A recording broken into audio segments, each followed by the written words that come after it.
اگر عورتیں اپنے گھروں میں قرآن پاک کی ایک سورت 41 بار پڑھ لیں تو ان کی اولادیں کبھی کسی بری عادت میں مبتلا نہ ہوگی، ہر طرح کی شیطانی طاقتوں سے محفوظ رہے گی اور ماں باپ کے لیے خوشحالیاں لاتی ہیں، ماں باپ کا نام روشن کرتی ہیں اور ایسے گھروں میں ہمیشہ کے لیے خوشحالی آتی۔ بسم اللہ الرحمن الرحیم۔ حضرت انس رضی اللہ عنہ سے روایت ہے کہ نبی کریم صلی اللہ علیہ وآلہ وسلم نے ارشاد فرمایا، 3 ایسے خوش نصیب انسان ہیں جو جنت کے حقدار ہوں گے اور قیامت کے دن اللہ سبحانہ تعالیٰ کے عرش کے سائے میں ہوں گے۔ 3 ایسے خوش نصیب مرد اور عورتیں ہیں جن کی اولاد، مال اور رزق اللہ سبحانہ تعالیٰ فرشتوں کے ذمے لگا دیتا ہے، اور یہ ایک ایسی برکت والے مرد اور عورتیں ہیں جن گھروں میں بھی ہوں وہاں فقر و فاقہ، تنگ دستیاں، مصیبتیں اور پریشانیاں نہ آئیں گی، اور وہ گھر جتنا بھی مال خرچ کریں گے اللہ تعالیٰ اس کا دگنا عطا فرمائے گا۔ ناظرین، ان 3 خوش نصیب مرد اور عورتوں کے بارے میں جاننے سے پہلے ایک نہایت ہی خوبصورت واقعہ بھی سماعت فرما لیجیے، اور یہ واقعہ حضرت امام ابو حنیفہ رضی اللہ عنہ کا ہے کہ ان کے زمانے میں ایک دھیریا ان کے پاس آیا جو اللہ سبحانہ تعالیٰ کے وجود کا انکار کرتا تھا اور کہتا تھا کہ میں نہیں مانتا کہ خدا موجود ہے، یہ کائنات طبعی طور پر خود بخود بنی ہے اور خود چل رہی ہے، لوگ پیدا ہو رہے ہیں اور مر رہے ہیں، اور وہ کہتا کہ یہ سب ایک طبعی کارخانہ ہے جبکہ اس کو بنانے والا کوئی نہیں۔ یہ اس کا دعویٰ تھا اور اس نے چیلنج کر رکھا تھا کہ مسلمانوں کا جو سب سے بڑا عالم ہو اس کو میرے مقابلے میں لایا جائے تاکہ میں اس سے بحث کروں اور اس کو غلط ثابت کروں۔ اس نے کہا کہ لوگ غلطی میں مبتلا ہیں کہ اپنی طاقتوں کو خواہ مخواہ ایک غیبی طاقت کے تابع کر دیا ہے جو سارے جہاں کو چلا رہی ہے۔ ناظرین محترم، اس زمانے میں سب سے بڑے عالم دین جناب امام ابو حنیفہ رحمۃ اللہ علیہ تھے۔ مہدی نے امام صاحب کے پاس ایک آدمی بھیجا اور پیغام دیا کہ امام صاحب تشریف لے کر آئیں اور اس دھیریے سے بحث کریں۔ رات کا وقت تھا کہ رات کو ہی خلیفہ وقت کا دربار لگا ہوا تھا اور اس کو سمجھا کر سیدھے راستے پر لے کر آئے۔ چنانچہ آپ رحمۃ اللہ علیہ اس آدمی کے ساتھ روانہ ہوئے۔ بغداد میں ایک بہت بڑا دریا ہے جسے دریائے دجلہ کہتے ہیں، اس کے ایک جانب شاہی محلات تھے جبکہ دوسری جانب شہر تھا۔ امام ابو حنیفہ شہر میں رہتے تھے اور دریا پار کر کے انہیں وہاں جانا پڑا۔ امام صاحب کافی دیر سے دربار میں پہنچے تو اس دوران دھیریا نے اپنا فتنہ برپا کیا ہوا تھا۔ اس نے خلیفہ سے کہا، مجھے لگتا ہے کہ امام صاحب نہیں آئیں گے کیونکہ انہیں اندازہ ہو چکا ہوگا کہ کوئی بہت بڑا فلسفی دربار میں آیا بیٹھا ہے اور وہ اس سے نمٹ نہیں سکیں گے، لہٰذا مزید انتظار کرنے کی بجائے تسلیم کر لینا چاہیے کہ میرا فلسفہ ہی سچ ہے اور خدا کا کوئی وجود نہیں ہے۔ اس طرح سے وہ دھیریا دربار میں بیٹھا شیخیاں بگاڑ رہا تھا۔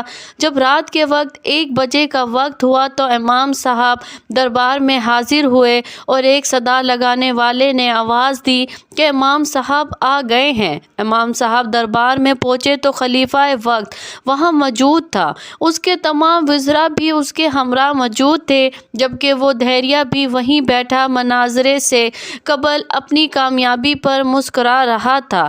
امام صاحب کو دیکھتے ہی تمام درباری اٹھ کھڑے ہوئے اور امام صاحب کا استقبال کیا۔ خلیفہ نے پوچھا کہ آپ اتنی دیر سے کیوں تشریف لائے ہیں؟ شام کے وقت آپ کے پاس قاصد بھیجا تھا جبکہ اس وقت رات کا 1 بج چکا تھا، اتنی تاخیر کی آخر کیا وجہ ہے؟ یہ ایک شاہی حکم تھا جس کی تعمیل جلد سے جلد ہونی چاہیے تھی۔ یہ سن کر امام صاحب رحمۃ اللہ علیہ نے فرمایا، میرے ساتھ ایک عجیب واقعہ پیش آیا جس کے سبب مجھے تاخیر کا سامنا ہوا۔ زندگی بھر میں نے ایسا واقعہ پہلے کبھی نہیں دیکھا تھا۔ درباری یہ سن کر امام صاحب کے چہرے کی جانب متوجہ ہو گئے کہ آخر کیا واقعہ پیش آیا تھا، تو آپ نے کہا، جب میں شاہی محل آنے کے لیے گھر سے نکلا تو مجھے دریا پر کوئی کشتی نظر نہ آئی، گھوپ اندھیرا تھا اور دور دور تک کوئی بندہ نظر نہیں آ رہا تھا۔ میں حیران اور پریشان کھڑا تھا کہ اب میں دریا کو کس طرح سے پار کروں۔ پھر اچانک میں نے دیکھا کہ دریا کے اندر سے لکڑی کے بنے ہوئے شاندار تختے نمودار ہونا شروع ہوئے اور ایک دن وقت کے بعد ایک نکلتے چلے گئے۔ میں حیران ہوا اور سوچنے لگا کہ دریا سے مچھلی نکل سکتی ہے، موتی وغیرہ نکل سکتے ہیں، لیکن یہ بنے بنائے تختے کہاں سے نکل سکتے ہیں؟ ابھی میں اسی حیرت میں تھا کہ اس سے بھی عجیب واقعہ پیش آیا۔ وہ تختے خود بخود آپس میں جڑنا شروع ہو گئے اور دیکھتے ہی دیکھتے کشتی کی شکل اختیار کر لی۔ میں حیران تھا کہ آخر یہ کشتی کس طرح سے بن گئی اور ان تختوں کو کون جوڑ رہا ہے۔ میں دیکھ رہا تھا کہ وہ تختے اوپر نیچے خود بخود ایک دوسرے سے جڑتے چلے جا رہے تھے کہ اسی دوران دریا میں سے لوہے کی کیلیں نکلنا شروع ہوئی اور خود بخود تختوں کے اوپر وہ کیلیں نہایت ہی خوبصورت ترتیب سے لگنے لگی۔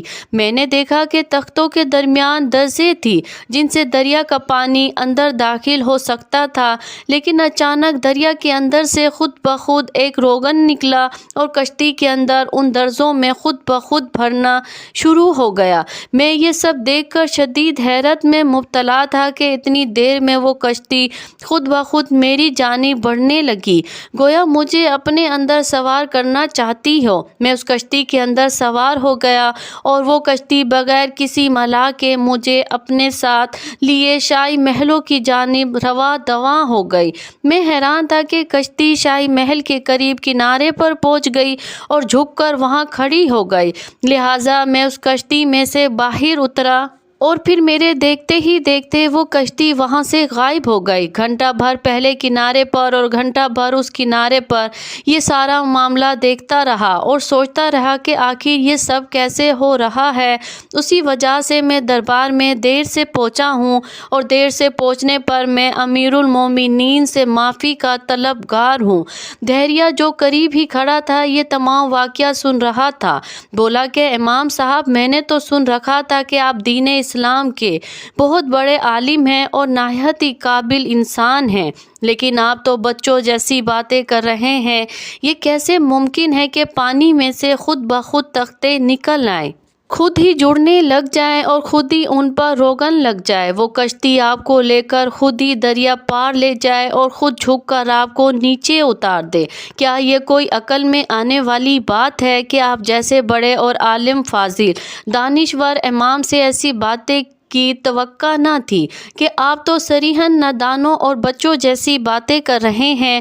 دہریہ کی یہ بات سن کر امام صاحب نے فرمایا، کیا میری بات آپ کو بیوقوفوں والی لگتی ہے کہ کشتی تو خود بخود بن نہ سکے، اس کے تختے تو خود بخود جڑ نہ سکے، اس میں میخیں خود بخود ٹھک نہ سکے، اس پر خود بخود روغن چڑھ نہ سکے اور خود بخود بغیر کسی ملاح کے ایک کشتی تو چل نہ سکے؟ تو آپ خود فرمائیے کہ اتنی بڑی کائنات، جس کی چھت پر آسمان ہے، جس کا فرش زمین کا ہے، جس کی فضا میں لاکھوں جانور اڑ رہے ہیں، جس کے سمندروں میں لاکھوں جانور تیر رہے ہیں، تو بتائیے کہ یہ تمام کائنات خود بخود کیسے بن گئی اور خود بخود کیسے چل رہی ہے؟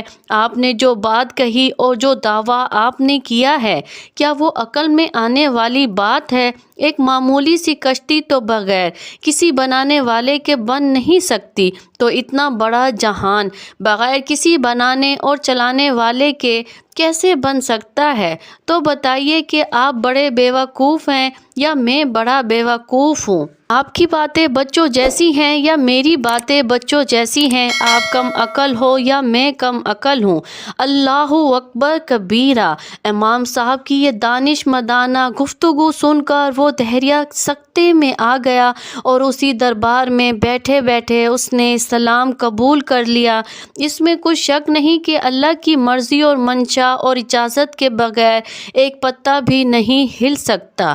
حضرت انس رضی اللہ عنہ روایت بیان کرتے ہیں کہ نبی کریم صلی اللہ علیہ وآلہ وسلم نے ارشاد فرمایا کہ 3 مرد اور 3 عورتیں خوش نصیب ہیں، اور یہ ایسے لوگ ہیں جو قیامت کے دن اللہ کے عرش کے سائے میں ہوں گے۔ جس گھر میں بھی ایسے مرد اور عورتیں ہوں گی، اس گھر پر اللہ کی خاص رحمتیں نازل ہوتی ہیں۔ ایسے گھروں پر دن رات اللہ کی نعمتیں بارش بن کر برستی ہیں۔ پہلی وہ خاتون جس کا شوہر اپنے بچوں کو چھوڑ کر خالق حقیقی سے جا ملا ہو، اور وہ خاتون تنہا بچوں کی دیکھ بھال اور پرورش کرتی ہو اور اپنی عزت و ناموس کی بھی حفاظت کرتی ہو، اللہ سبحانہ تعالیٰ کا ہر وقت شکر ادا کرتی ہو۔ دوسری وہ خاتون جو صلہ رحمی کرنے والی ہو کہ اس عمل سے اس کی زندگی میں بھی خیر و برکت ہوتی ہے اور اس کی روزی میں بھی بے پناہ اضافہ ہوتا ہے۔ مرنے کے بعد ایسی خاتون کی قبر میں وسط پیدا کر دی جاتی ہے۔ ایسی خاتون کی اولادوں پر اللہ سبحانہ تعالیٰ اپنا حفظ و امان برقرار رکھتا ہے، اور قیامت کے دن ایسی عورتیں اور مرد اللہ کے عرش کے سائے میں ہوں گے۔ جبکہ تیسری وہ خاتون جس نے کھانا بنایا اور اس کے پاس یتیم بچے آ گئے تو اس نے اپنے بچوں کو بھوکا رکھ کر ان یتیم بچوں کی دعوت کی اور انہیں کھانا کھلایا، تو ایسی خاتون کو اور اس کے بچوں کو اللہ سبحانہ تعالیٰ اپنی حفاظت کے حصار میں لے لیتا ہے، اور اس خاتون کے بچوں کی ہر مصیبت اور پریشانی اللہ تعالیٰ دور فرما دیتا ہے اور ان کے لیے آسانیاں پیدا فرما دیتا ہے۔ ایسی خاتون اور اس کے بچے تا حیات اللہ کے حفظ و امان میں رہتے ہیں اور قیامت کے دن اللہ کے عرش کے سائے میں ہوں گے۔ ناظرین محترم، اللہ کی ذات بابرکت ہی ہے جو ایک مسلمان کی زندگی کے ہر معاملے میں اس کی حفاظت و نگرانی کرتی ہے۔ ہر ایک مرد و عورت شادی کے بعد خانگی معاملات مصروف عمل ہو جاتے ہیں۔ جب ایسے شادی شدہ مرد اور خواتین کے ہاں اولاد ہوتی ہے اور وہ خود ماں باپ بنتے ہیں تو انہیں احساس ہوتا ہے کہ اولاد کی بہترین تربیت و تعلیم کتنی بڑی ذمہ داری ہے، اولاد کی پرورش کتنا بڑا اور اہم فریضہ ہے۔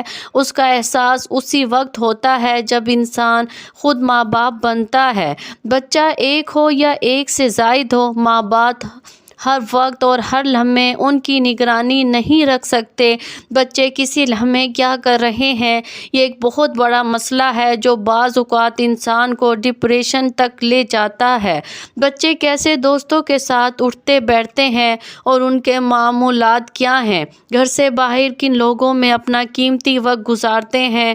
تو محترم ناظرین، امام ابو حنیفہ رحمۃ اللہ علیہ کا پورا واقعہ بیان کرنے کا مقصد یہ ہے کہ ایک مسلمان کا یہ ایمان ہے کہ وہ اس کی اولادیں ہر وقت ہر لمحہ اللہ کے رحم و کرم پر ہیں۔ اللہ ہی ہے جو ہر انسان کے تمام معاملات کو ہر وقت دیکھ رہا ہے اور انسانوں کے لیے کامیابی کے مواقع بنا رہا ہے یا پھر انسانوں کو ان کی غفلت کے سبب ناکامی کی دلدل میں دھکیل رہا ہے۔ لہٰذا جو ماں باپ بچپن سے ہی اپنی اولاد کی تربیت اس طریقے سے کرتے ہیں کہ ان کے دل میں اللہ کا خوف بٹھاتے ہیں اور ان کے ذہنوں میں یہ بات بٹھاتے ہیں کہ ہر وقت اور ہر جگہ پر اللہ کی ذات واحد لا شریک ہے اور وہ ہم سب کو ہر وقت ہر لمحہ دیکھ رہی ہے کہ ہم اپنا قیمتی وقت کون سی مصروفیات میں گزار رہے ہیں، اور یہ بات اپنے بچوں کے ذہن میں روز اول سے ہی بٹھا دیتے ہیں کہ ہم جو بھی اچھا یا برا کام کرتے ہیں وہ سب کچھ اللہ کے علم میں ہے اور اس سے کچھ بھی پوشیدہ نہیں ہے۔ ہمارا اٹھنا بیٹھنا، ہمارا سونا جاگنا، ہمارا ایک ایک لمحہ اللہ کی نگرانی میں ہے۔ تو جب بچپن سے ہی بچوں کی گھٹی میں یہ بات ڈال دی جائے کہ اللہ ہر وقت ہر جگہ اور ہر لمحے ہمیں دیکھ رہا ہے، اور ہم جب بھی کوئی اچھا کام کرتے ہیں تو اللہ پاک ہمیں اس پر اجر دیتا ہے، لیکن جب ہم کوئی برا کام کرتے ہیں تو اللہ پاک ہم سے ناراض ہو جاتا ہے اور اس برے کام کے سبب اللہ ہمیں سزا دیتا ہے۔ یقین کرے جو ماں باپ اپنی اولاد کی تربیت اس تعلیم پر کرتے ہیں وہ ماں باپ کبھی اپنی اولاد کے سبب رسوا نہیں ہوتے۔ ان کی اولادیں ہمیشہ ان کے لیے خوشی اور مسرت اور شادمانی کا سبب بنتی ہیں۔ اولادیں ایسے ماں باپ کا نام روشن کرتی ہیں اور اس کے ساتھ ساتھ اپنے لیے اور اپنے والدین کے لیے حصول جنت کا بہت بڑا سبب بن جاتی ہیں۔ لہٰذا ہر ماں باپ کو چاہیے کہ بچپن سے ہی اولاد کے دل میں اپنا ڈر بٹھانے کی بجائے اللہ رب العالمین کا خوف پیدا کریں تاکہ آپ کے بچے آپ کی غیر موجودگی میں بھی ہر طرح کی شیطانی وار سے محفوظ رہ سکے۔ ناظرین محترم، زندگی کے ہر معاملے میں قرآن سے بڑی شفا کوئی اور ہو ہی نہیں سکتی۔ عصر حاضر میں ہر شخص طرح طرح کی پریشانی کا شکار ہے اور اس کی سب سے بڑی وجہ صرف اور صرف اسلام سے اور قرآن سے دوری ہے۔ آج کے دور میں جدید ترین وسائل اور جدید ترین سہولیات مہیا ہونے کے باوجود ہم مسائل میں الجھے ہوئے ہیں، ایسے مسائل سے دو چار ہیں کہ جن کا حل دنیاوی اعتبار سے نظر ہی نہیں آتا۔ انہی مسائل میں شادی شدہ افراد کے لیے اولاد کی تعلیم اور تربیت ایک بہت بڑا مسئلہ بنی ہوئی ہے۔ ماں باپ کی لاکھ کوششوں کے باوجود اولادیں کسی نہ کسی فتنے کا شکار ہو جاتی ہیں اور ماں باپ کے لیے مستقل پریشانی کا سبب بنی ہوئی ہیں۔ دوسری جانب جوان بیٹے بے روزگار ہیں تو جوان بیٹیوں کے لیے اچھے رشتوں کا انتظار ہے۔ ناظرین محترم، قرآن پاک کی ایک ایسی خوبصورت سورت مبارکہ ہے کہ اگر کسی گھر میں ماں اس سورت مبارکہ کو صرف 41 بار پڑھ لیتی ہے تو ان کے گھروں میں ہر طرح کی بندشیں، رکاوٹیں اور ہر طرح کے شیطانی اثرات ختم ہو جاتے ہیں۔ ایسے گھروں میں خوشحالیاں آتی ہیں اور اللہ کی رحمتیں ایسے گھروں پر برسنے لگتی ہے۔ قرآن پاک کی یہ سورت ہر گھر میں ضرور پڑھی جانی چاہیے۔ ناظرین محترم، آج کے تیز رفتاری کے دور میں کہیں والدین بچوں کی تربیت سے غافل ہیں تو کہیں اولاد اپنے ماں باپ کو وقت دینے پر سے قاصر ہے۔ ماں باپ کی پوری زندگی اپنے بچوں کے بہترین مستقبل کے لیے پیسہ کمانے میں گزر جاتی ہے تو بچے وہی کچھ سیکھتے ہیں جو انہیں اسکولوں کالجوں میں سکھایا جاتا ہے۔ اولادیں جوان ہو جاتی ہیں اور باپ کو اپنی اولاد کے پاس بیٹھے مدت گزر جاتی ہے۔ دولت کمانے کے چکر میں باپ رات کو دیر سے گھر آتا ہے اور صبح سویرے اپنے کام پر ڈٹ جاتا ہے۔ مائیں بیچاری جس قدر ممکن ہو گھر بھر کی تھکا دینے والی ذمہ داریوں کے ساتھ اپنے بچوں کی دیکھ بھال کرتی ہیں، لیکن پھر بھی بچوں کی وہ تربیت نہیں ہو پاتی جو بچوں کو چاہیے ہوتی ہے۔ نتیجہ یہ نکلتا ہے یہی اولاد جب جوان ہو کر برسر روزگار ہوتی ہے تو اس وقت تک ماں باپ بوڑھے ہو چکے ہوتے ہیں۔ پھر یہی ماں باپ اولاد سے شکوہ کرتے دکھائی دیتے ہیں کہ ہماری اولاد ہمیں وقت نہیں دیتی، ہمارا حال نہیں پوچھتی اور جو دل میں آتا ہے کرتی ہیں۔ ناظرین محترم، جان لیجیے کہ دن بھر کی تمام مصروفیات کے ساتھ ساتھ جن گھروں میں 5 وقت کی نماز باقاعدگی سے پڑھی جاتی ہے، اس روئے زمین پر وہ اپنا گھر دنیا کے خوش قسمت ترین گھروں میں شمار ہوتے ہیں۔ اپنی تمام تر گھریلو اور کاروباری مصروفیات کے ساتھ ساتھ نماز پنجگانہ ضرور ادا کریں اور بچوں کو روزانہ کچھ نہ کچھ وقت ضرور دیا کریں تاکہ وہ آپ کے عادی ہو جائیں اور اپنی ہر بات آپ کے ساتھ شیئر کیا کریں۔ بچوں کی دنیاوی تعلیم کے ساتھ ساتھ دینی تعلیم پر بھی بھرپور توجہ دیں تاکہ بچے جوان ہونے کے ساتھ ساتھ ایک اچھے انسان اور ایک اچھے مسلمان بھی بن سکیں۔ اپنے گھروں میں اسلامی ماحول بنائیں، قرآن پاک کی تلاوت کی عادت اپنائیں اور روزانہ اپنے گھروں میں کم سے کم 41 مرتبہ سورۃ فاتحہ کی تلاوت ضرور کیا کریں، کیونکہ سورۃ فاتحہ قرآن پاک کا نچوڑ ہے۔ اس کی بہت بڑی فضیلتیں بیان کی گئی ہیں، جن میں سے ایک یہ بھی ہے کہ جن گھروں میں سورۃ فاتحہ کی 41 بار تلاوت کی جائے ان گھروں میں کسی قسم کی کوئی شیطانی بیماری جنم نہیں لیتی۔ ایسے گھروں کے بچے اور خود ماں باپ ہر طرح کی مصیبتوں اور پریشانیوں سے محفوظ رہتے ہیں۔ گھر میں کوئی بیمار ہے، کوئی پریشانی چل رہی ہے، کوئی فرد ایسا ہے جو غصے کا بہت تیز ہے اور بات بات پہ لڑائی جھگڑے کرتا ہے، 41 بار سورۃ فاتحہ پڑھ کر پانی پر دم کر لیں اور اس پانی کو گھر میں عام پینے کے پانی میں شامل کر دیا کریں۔ گھر کے تمام افراد یہ پانی استعمال کریں، انشاءاللہ ہر طرح کی جسمانی، روحانی اور اخلاقی بیماریاں گھر سے جاتی رہیں گی۔ گھر بھر کے تمام افراد پر اللہ کی رحمتیں بارش کی طرح برسنے لگیں گی۔ گھر کے تمام افراد خوشحال اور کامیاب ہو جائیں گے۔ زندگی کے ہر معاملے میں خوشحالیاں ایسے گھروں کا مقدر بن جاتی ہیں جن میں ہر روز سورۃ فاتحہ کا یہ عمل کیا جاتا ہے۔ اللہ تبارک و تعالیٰ سے دعا ہے کہ جن جن گھروں میں کسی بھی قسم کی پریشانی ہے، لڑائیاں جھگڑے اور ناتفاقی ہے، بے برکتی ہے، رزق کی تنگی اور تنگ دستی ہے، اللہ ان سب گھروں پر اپنی رحمتیں اور برکتیں نازل فرمائے۔ میرا سنانا اور آپ کا سننا اپنی بارگاہ الہی میں قبول اور منظور فرمائے، آمین یا رب العالمین۔ آخر میں درخواست ہے اگر میری ویڈیو پسند آئے تو اسے لائک، شیئر اور سبسکرائب ضرور کیجیے گا۔ جزاک اللہ خیر۔